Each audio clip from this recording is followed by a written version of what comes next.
चलिए अब फोकस कर लिया जाए आज के सारे इंपॉर्टेंट स्टॉक्स न्यूज पे।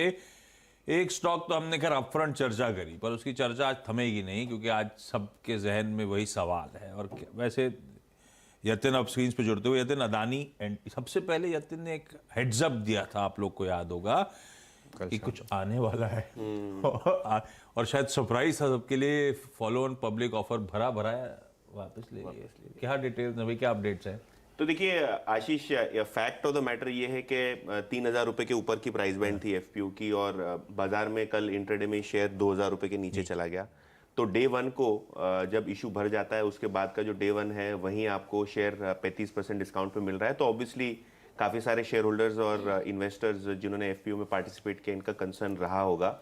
और मैनेजमेंट ने कहीं ना कहीं ये एफपीओ का जो प्राइसिंग कोलैप्स हुआ है उसका संज्ञान लेके कल देर शाम इन्वेस्टमेंट बैंकर्स के साथ बैठक करके, अपने बोर्ड के साथ बैठक करके एफपीओ को कॉल ऑफ कर दिया। अब देखना ये होगा, कंपनी का ये क्लेम है कि इंटरनल अक्रूवल से आगे जाते हुए ग्रोथ होगी। आपने सीएफओ का भी इसके पहले बयान सुना कि जो इंटरनल अक्रूवल है उससे शायद ग्रोथ को 6-8 महीने पोस्टपोन करना पड़े या प्रोजेक्ट्स को आगे पीछे करना पड़े।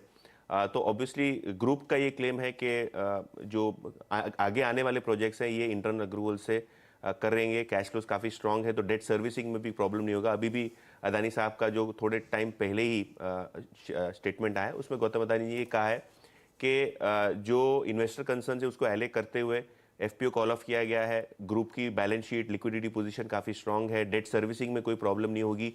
तो काफ़ी सारी चीज़ें एड्रेस की है, लेकिन ये देखना होगा कि कल किस हिसाब से जो है आगे वाले स्टेप्स लिए जाते हैं। अनुज, आप शॉक्ड रहेंगे, कल अंबुजा, अदानी एंटरप्राइज और अदानी पोर्ट्स, ये तीनों स्टॉक्स में लगभग सिर्फ 500 करोड़ का डिलीवरी वॉल्यूम हुआ है। यानी ऑन एन एवरेज एक स्टॉक में 160-70 करोड़ का डिलीवरी वॉल्यूम हुआ है और शेयर्स 20 से 30% गिरे हैं। तो काफ़ी शैलो और हॉलो हो चुके हैं काउंटर्स। और ये देखा जाएगा कि जो एफपीओ में निवेशक थे, खास करके जो ओवरसीज निवेशक थे, वो क्या अब ओपन मार्केट से शेयर खरीदेंगे कि नहीं खरीदेंगे। क्योंकि आपको अगर कंपनी पे बिलीफ है, ग्रोथ पे बिलीफ है, तो यहाँ से क्या क्यूआईपी होगा, यहाँ से क्या इंस्टीट्यूशनल पार्टिसिपेशन लोअर लेवल्स पे आएगा। आपने एफपीओ में डालने को तैयार थे उससे कम 40% नीचे तो सेकेंडरी मार्केट में मिल रहा है। और दूसरा क्या, काफी सारे लोगों ने अनुज हेज भी किया होगा एफपीओ के एंटीसिपेशन में अदानी एंटरप्राइज का शेयर। तो गैप डाउन तो होगा, इसमें कोई मुझे डाउट नहीं है, क्योंकि आप किसी ट्रेडर को फोन कर लीजिए, किसी डीलर को फोन कर लीजिए, तो सबका एक्सपेक्टेशन है कि गैप डाउन तो होगा। लेकिन वो गैप डाउन में क्या वॉल्यूम होते हैं, वो गैप डाउन में क्या खरीदारी होती है, क्या होता है, वो देखना जरूरी होगा। यतिन, मैं एक चीज़ कहूँगा आपको, 20 साल में मैं इतना सीख गया हूँ, मैं किसी चीज़ से शॉक नहीं होता। मतलब कुछ हो जाए, मैं मार्केट में, लाइफ में कुछ हो जाए, मैं शॉक नहीं होता। अब तो ये आपने कहा, लेकिन हाँ, जो यतिन बात कह रहे हैं कि जो डिलीवरी वॉल्यूम्स हैं वो काफ़ी कम रहे।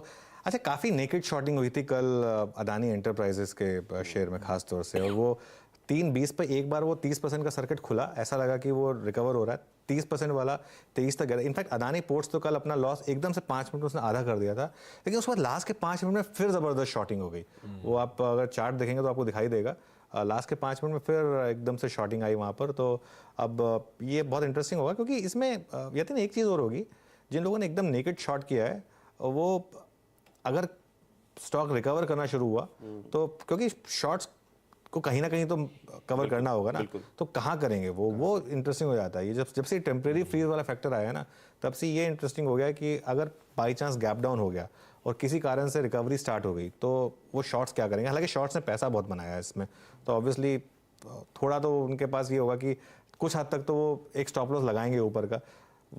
मेरे ख्याल से जो नेकेड शॉर्टर्स होंगे वो क्या करेंगे, एक बार स्टॉक खुलेगा उसके बाद जो 10% की टेम्पररी फ्रीज है उससे थोड़ा 1 या 2% नीचे शायद अपना स्टॉप लॉस लगा देंगे कि भाई कहीं कल को फ्रीज हो गया अगर, तो वहाँ तक ना पहुँचे उससे पहले ही हम निकल जाएं। तो वो हो सकता है वो एक स्ट्रैटेजी अपनाएंगे जो शॉर्टर्स हैं। लेकिन ये सागा बहुत इंटरेस्टिंग होने वाला है, यहाँ से क्या होने वाला है। बातचीत खत्म ही नहीं हो रही है, इतनी इंटरेस्टिंग है।